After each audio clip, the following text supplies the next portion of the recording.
One of the things I realized in my life is that when we're dealing with the stronghold, we're dealing with a situation where there's something in your life that you feel like has control over you.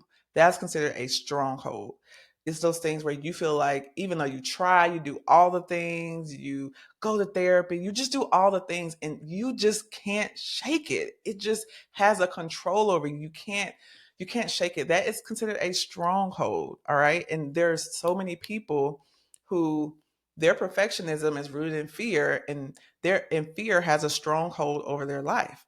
And for those of you who are Christians and believe in the Bible, God does not give us a spirit of fear. God gives us a spirit of love, joy, peace. Those are the fruits of the spirit. So fear is not an emotion that God is going to give you. It's actually an emotion.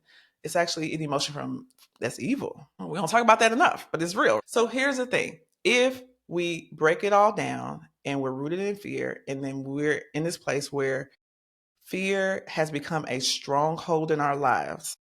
So here's the thing with strongholds are spiritual issues. Strongholds are not physical issues. So the worst thing you can do when you're trying to solve a spiritual issue is trying to solve a spiritual issue in the physical way.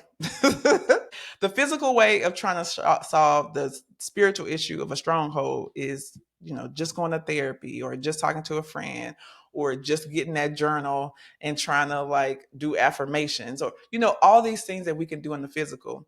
And what you find is you doing all these things and it still ain't working. That's because you trying to address a spiritual issue in the physical. And it's not until you recognize that it actually truly is a spiritual issue and then you address it in a spiritual way, then those physical issues will change for you. Ooh, okay. So you're like, okay, I got you. You following me. How do I address the spiritual issue? Ephesians 6:10 says that we put on the full armor of God. Okay. I'm going to actually read this. Let me read this. Let me read this scripture real quick because, this is what we need to do. This is what we need. Bear with me. Let me read it for you real quick. Okay. Here we go. 6:10. So this is Ephesians 6:10, 10 through 14, and then verse 18. Okay. And I'm going to repeat kind of like a summary of this real quick.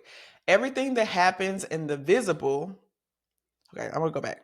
I'm just going to kind of summarize this and then I'm going to read the scripture. Everything that happens in the visible physical world has its root in the invisible spiritual world.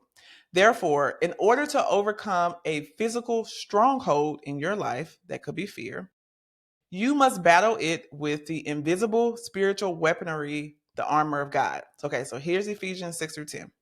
A final word. Be strong in the Lord and his mighty power.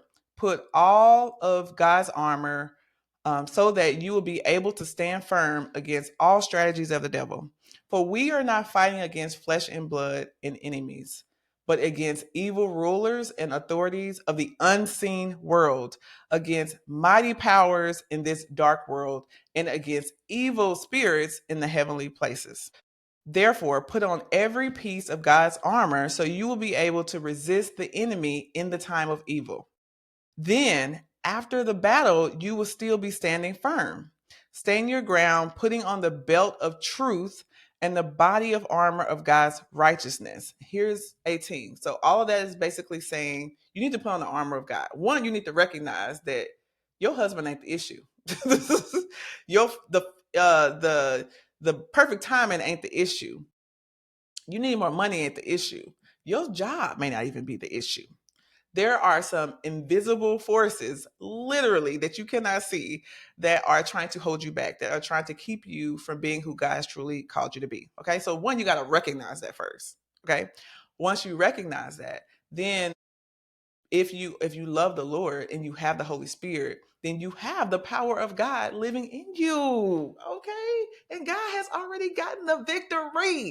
He's already He's already conquered Satan. So now you got to tap into that power, okay?